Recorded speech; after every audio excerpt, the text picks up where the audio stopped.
My name is Jason Hurley. I'm here to give you some helpful information on mortgages and what the mortgage lenders are expecting at the moment, given the current economic situation.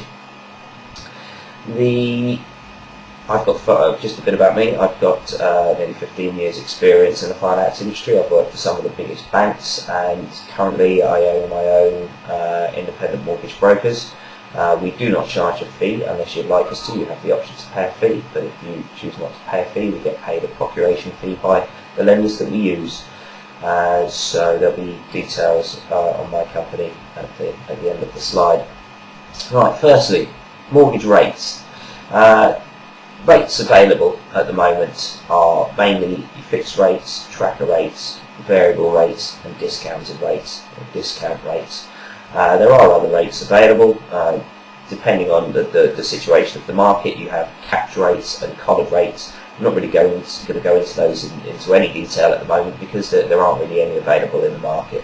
Cap rates are when rates are going too high, or when the lenders perceive the rates are going to shoot up. So we may see them at some point soon.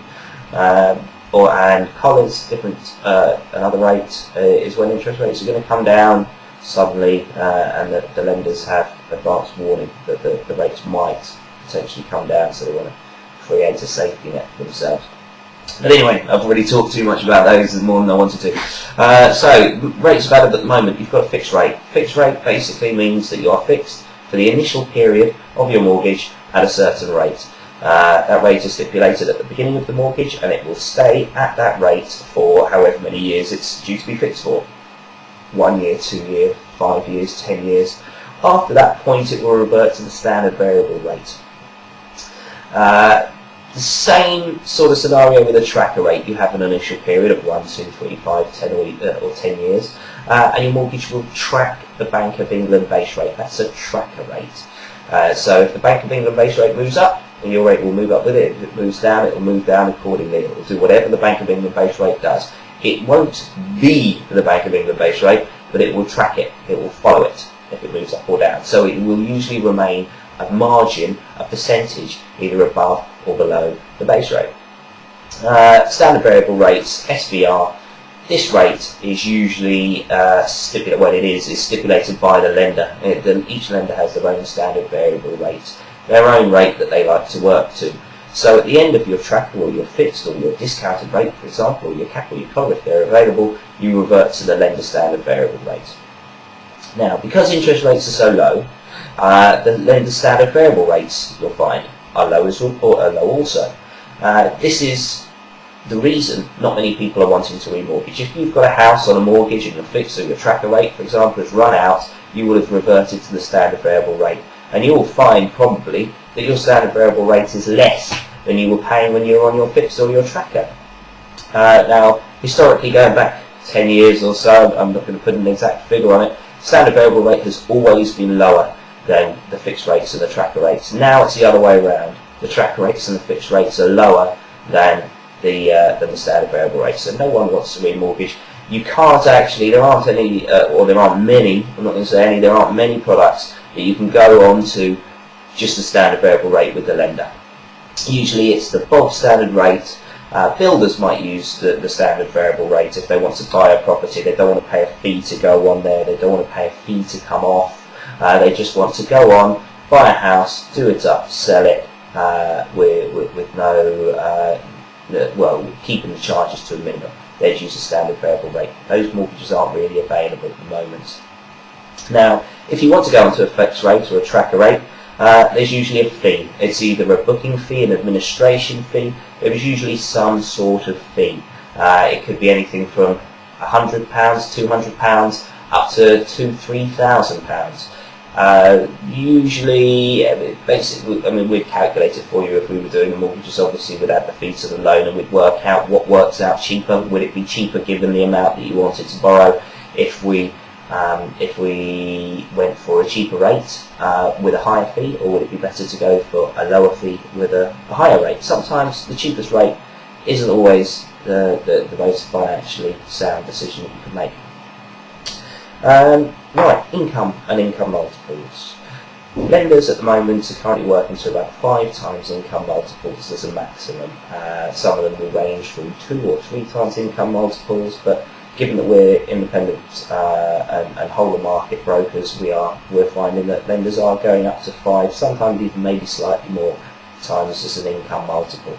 Now, the lenders don't really like to talk about income multiples. They prefer to talk about affordability and their affordability criteria. But if you wanted to use it as a guide, I'd say around about 5 times income maximum at the moment. It's also all about the deposit. You need to have a good deposit. You can get a mortgage for 10% with a 10% deposit. The more deposit that you can get, the cheaper your rate will be. If you've got a 40% deposit, you've got about the access to the best rates on the marketplace. 25% deposit is you'll have access. You'll be happy with the rates that you're achieving. And when you can get mortgages for 10% now, but the rates aren't fantastic. I think there is actually a couple of products out now, 4.99% rate with Abbey. Actually, I may as well mention the name.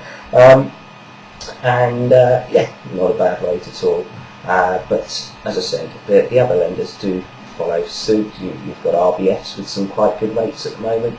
There's a couple of lenders out there with some pretty decent rates. As long as, well, even with a 10% deposit, I mean, with a 4.99% rate, over the last 10 years, that's still a pretty good rate. It's just at the moment when you've got rates of 2.5% or 3%, it might look slightly more, but it's all relative. Finally, self-cert. When I say finally, there's going to be more videos, but just for this video, self-cert. I get asked a lot about self-certification mortgages. Can you self-declare your income? Will it be acceptable? There's very few lenders doing self-cert mortgages at the moment, just like there's very few lenders going over 90% loan-to-value borrowing. It's risky business, and the lenders don't really want to do it. If you're self-employed, you need to have an accountant. You need to be self-employed for at least a year. You need to have at least a year's accounts.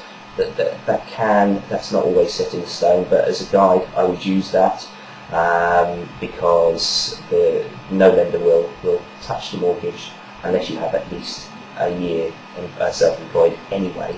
Sometimes you can get a good accountant's letter from a chartered accountant to cover the 1 year's accounts or lack of having a 1 year's accounts, but you will need to have an accountant. You will need to be declaring the income and paying tax on the income that you wish to use to gain availability for the mortgages. So you won't just be able to put down a figure on a form and sign it to say that's what your income is. That's a thing of the past. Well, I hope this video has been helpful to you. My name is Jason Hurley. As I said, I've got my own independent mortgage brokers. We're up to date with technology, so we can conduct most of our applications online or on a webcam or by email or phone. On our website, the address has popped up there now. You'll be able to use Mortgage Calculator. It will give you an overview of all the different types of mortgage rates, different types of mortgage types. You've got an offset mortgage calculator. You've got an interest-only versus repayment mortgage calculator on there as well, and some other helpful information. If you'd like to get in touch, please give us a call. If you fill in the inquiry form on the website, and someone will be back in touch with you the same working day. Thanks for listening. Bye bye.